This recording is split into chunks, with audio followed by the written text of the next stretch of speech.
How Certainly. 4,000 warriors Here are the outsmarted provided 50,000 with only Here are the torches and prompts you drums. provided. For 1,000 Exactly men as you stood read in the them. darkness, holding torches that hadn't been lit yet. They were exhausted, outnumbered more than 10 to 1, staring at an enemy camp that stretched for miles.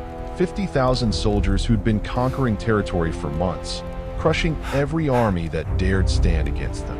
The young soldier next to the commander was shaking, not from cold, from fear. He was 17, maybe 18. This was his first real battle. He'd joined the militia 3 weeks ago, learned to hold a spear, and now he was being asked to face an army that had never lost.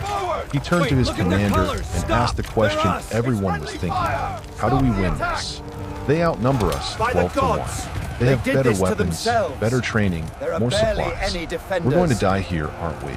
The commander looked at him, then looked at the massive enemy encampment below, then smiled. We're not going to fight them, he said. We're going to make them fight themselves. That young soldier survived the night.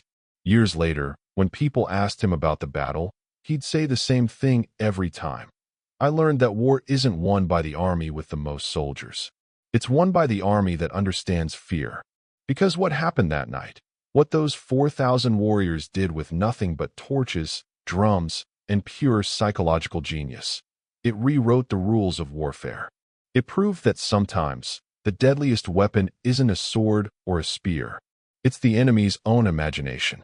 Picture this: an army of 50,000 men, battle-hardened and confident, suddenly surrounded by what looks like a force 3 times their size.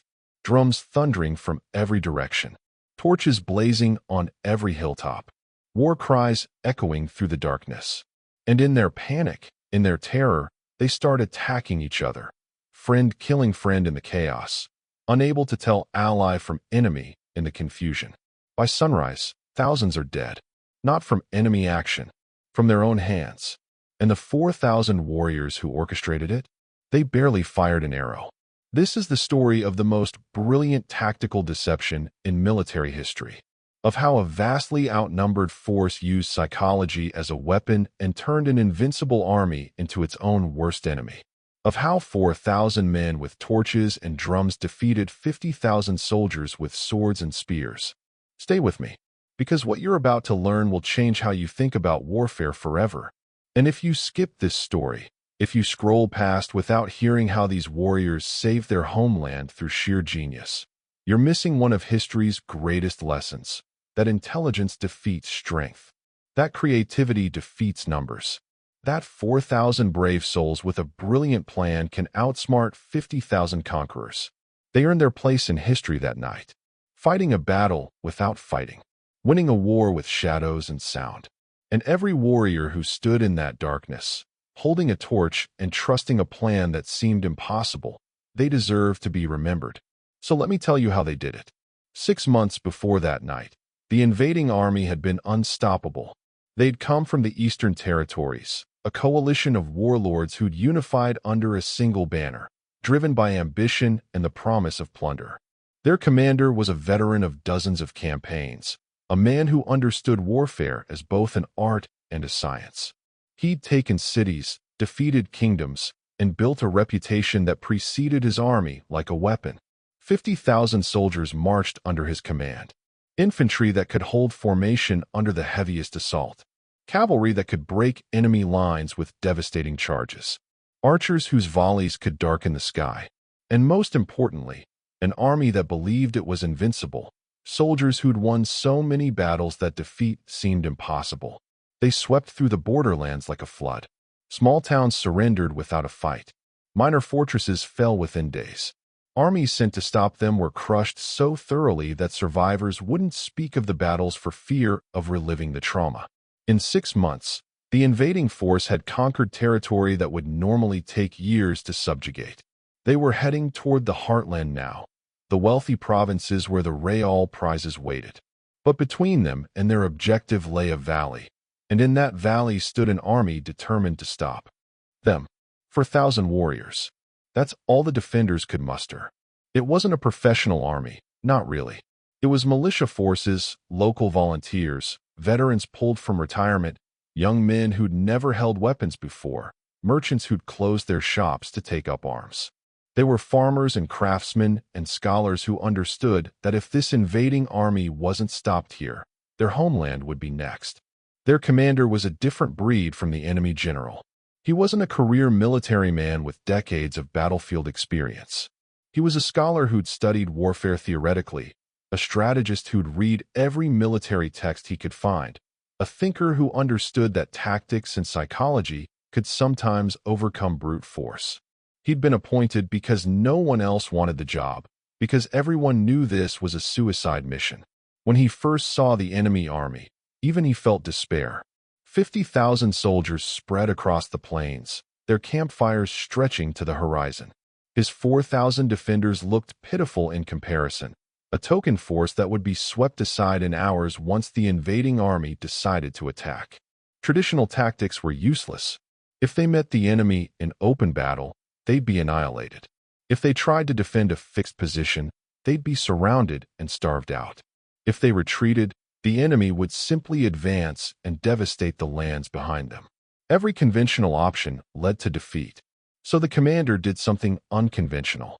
He stopped thinking about how to fight the battle and started thinking about how to avoid fighting it altogether. He studied the enemy, their movements, their routines, their psychology. He realized something crucial. The invading army's greatest strength, their confidence, their sense of invincibility, could become their weakness. An army that's never lost doesn't know how to react when things go wrong. Soldiers who expect easy victories panic when faced with the unexpected. A commander who's accustomed to overwhelming force might make mistakes when confronted with chaos he doesn't understand. The defender commander gathered his officers and presented a plan that seemed insane. They wouldn't face the enemy in battle.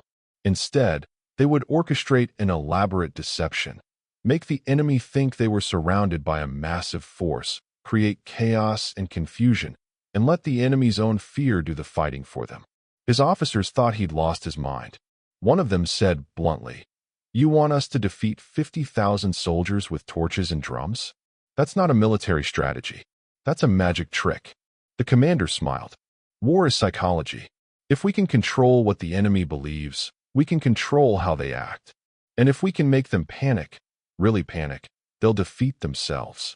He began preparations immediately. His 4,000 warriors were divided into small teams, groups of 50 to 100 men, each assigned specific tasks. They spent 3 days gathering materials, torches, drums, horns, anything that could make noise. They scouted the terrain around the enemy camp, identifying hilltops, ridges, and positions that would be visible from the plains below. They rehearsed their movements, practicing how to create the illusion of a much larger force. The plan was intricate, depending on precise timing and coordination. It would only work once. If the enemy saw through the deception or if coordination failed, the defenders would be left exposed and vulnerable, easy targets for the vastly superior force. But the commander believed in his warriors. More importantly, he believed in the power of fear. He'd studied the enemy commander's previous battles and noticed a pattern. The man was aggressive, confident, always attacking. He'd never faced a situation where he couldn't simply overwhelm the opposition with numbers. That inexperience with defensive scenarios might be exploitable. The night before the operation, the commander addressed his warriors. He didn't try to inspire them with promises of glory or easy victory. Instead, he was honest. What we're attempting tomorrow night has never been done before. It requires perfect timing, absolute discipline, and more than a little luck. If it works, we'll save our homeland without losing a single man. If it fails, we'll likely all die. He paused, letting that sink in, then continued, "But I believe in this plan. And I believe in you. Not because you're professional soldiers, you're not. But because you're fighting for something that matters. For your homes, your families, your future. That gives you an advantage no amount of training can provide. You'll follow orders because you trust they're designed to save what you love. And that trust, that commitment, is worth more than 50,000 mercenaries fighting for plunder." The warriors listened in silence. Some were terrified. Others were determined. All of them understood that tomorrow night would change everything, one way or another. As darkness fell the next evening, they moved into position. 4,000 warriors spread across the hills and ridges surrounding the enemy camp, invisible in the darkness, each team carrying torches that hadn't been lit yet and drums that hadn't been beaten yet. They waited for the signal that would begin one of history's most audacious military deceptions. The invading army settled into their evening routine with the confidence of conquerors. 50,000 men spread across a vast encampment, cooking fires burning, soldiers eating and talking, guards posted at regular intervals, but not particularly vigilant. Why would they be? They outnumbered any possible threat. They'd crushed every opposition they'd faced. The small defender force they'd heard about was barely worth acknowledging. Tomorrow, they'd march through this valley, scatter whatever token resistance existed, and continue their conquest. The enemy commander dined with his senior officers, discussing plans for the next phase of their campaign. They talked about which cities to target first, how to divide the plunder, which officers would be promoted. The meal was relaxed, celebratory. They were discussing the future because the present seemed secure. None of them noticed the shadows moving in the hills around them. None of them saw the teams of warriors taking their positions on every ridge, every hilltop, every vantage point that overlooked the plains. The defenders had moved with discipline and silence, using the darkness and their knowledge of the terrain to surround the enemy camp completely. At midnight, the signal was given. On the eastern hills, 100 torches suddenly blazed to life. Simultaneously, drums began beating, a thunderous, rhythmic pounding that echoed across the valley. War horns blasted. Warriors screamed battle cries that carried through the night air. Then, seconds later, the same thing happened on the western hills. More torches, more drums, more war cries. Then the north, then the south. Within minutes, the enemy camp was surrounded by a circle of fire and sound. Torches blazed on every hilltop, not 100 or 200, but what looked like thousands. The defenders had used their limited numbers brilliantly. Each warrior carried multiple torches, lighting them in sequence and placing them at different positions to create the illusion of massive forces.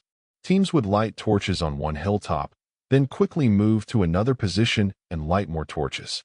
In the darkness, from the perspective of the camp below, it looked like an enormous army surrounding them completely. The drums were equally deceptive. Placed strategically to create echoes and reverberations, 50 drums sounded like 500. The acoustic properties of the valley amplified the noise, creating a wall of sound that was overwhelming and disorienting. And the war cries, warriors screaming in coordinated waves, creating the impression of tens of thousands of voices rather than thousands. Inside the enemy camp, panic erupted immediately. Soldiers who'd been sleeping bolted awake to chaos. Officers ran toward the command tents, shouting for orders. Guards who'd been bored seconds ago were now staring at hills ablaze with torches, trying to count how many enemy forces surrounded them. The enemy commander emerged from his tent to find his entire command structure in disarray. His first reaction was shock. Where had this massive force come from? His scouts had reported only a small defender army. How could they have been so wrong? His second reaction was to try to restore order. He began shouting commands. Form defensive positions. Prepare for assault. Give me a count of enemy numbers. But it was already too late. Fear had taken hold. Soldiers were seeing things that weren't there, their imaginations filling the darkness with threats. Some claimed they saw massive infantry formations moving down the hills. Others swore they heard cavalry preparing to charge. Officers gave contradictory orders, some telling their units to prepare to defend against attack from the east, others from the west, others from the north. The chaos multiplied exponentially. 50,000 men trying to organize in darkness, surrounded by fire and sound, with no clear intelligence about what they were facing or what was happening. That's when the defenders escalated the deception. Teams on the hilltops began launching fire arrows, not aimed at the camp directly, but arcing high into the air, creating streams of light that suggested massive archery formations. Other teams pushed flaming carts down slopes, creating the impression of advancing forces. Some warriors threw oil-soaked bundles into ravines and set them ablaze, generating walls of fire that seemed to show enemy positions. Inside the camp, soldiers stopped listening to orders and started acting on instinct. Survival instinct. Panic instinct. Some units, seeing what they thought were enemy forces approaching from multiple directions, formed defensive circles and prepared to fight. Other units, interpreting the same signals differently, thought they should break through the encirclement and began moving toward what they perceived as weak points in the enemy line. Cavalry units mounted their horses, some intending to charge the hills, others trying to escape the valley entirely. In the darkness and chaos, units collided with each other. A defensive formation mistook a cavalry unit for attacking enemies and fired arrows at them. The cavalry, taking casualties from what they thought was enemy action, charged toward the archers, who were their own comrades. Infantry units moving in different directions crashed into each other and, in the confusion and darkness, began fighting. Friend killed friend. Allies attacked allies. Officers screaming orders couldn't be heard over the drums and war cries and the growing sounds of battle within the camp itself. The enemy commander tried desperately to restore control, sending messengers to different sections of the camp with orders to hold position and await coordinated instructions. But many messengers never made it, killed by panicked soldiers who mistook them for enemies, or simply unable to navigate the chaos. Entire units of the invading army were fighting battles against themselves, convinced they were engaged with massive enemy forces. The psychological impact was devastating. These were soldiers who'd expected an easy march and a quick victory. Instead, they were surrounded, confused, fighting in darkness against enemies they couldn't see clearly, taking casualties from every direction. The defenders on the hills maintained the deception with discipline. They kept the drums beating, kept the torches burning, kept moving and creating new sounds and lights to suggest even more forces than actually existed. They fired occasional arrows, not trying to inflict massive casualties, but just enough to maintain the illusion of a surrounding army preparing for major assault. The battle, if it could be called that, raged through the night. The defenders barely participated in actual combat. They orchestrated chaos and let the enemy's panic do the rest.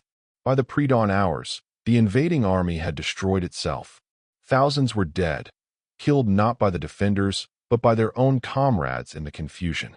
Thousands more were wounded, many critically. Unit cohesion had completely collapsed. The carefully organized military machine that had conquered territory for 6 months was now a disorganized mob of traumatized soldiers. The enemy commander, realizing what had happened as dawn approached and visibility improved, tried one desperate measure. He gathered what cavalry units he could still control, perhaps 5,000 mounted soldiers, and ordered a breakout charge toward the eastern hills. If they could punch through the enemy lines and scatter the forces there, maybe they could restore some order and regroup. The charge began at first light, 5,000 cavalry thundering toward the hills where torches still burned. The defenders were ready. As the cavalry charged up the slopes, they encountered not the massive army they'd feared, but small teams of warriors who simply melted away, disappearing into terrain they knew intimately. The charging cavalry, expecting fierce resistance, found abandoned positions with torches still burning, but no soldiers to fight. They'd charged at shadows, at a psychological illusion, at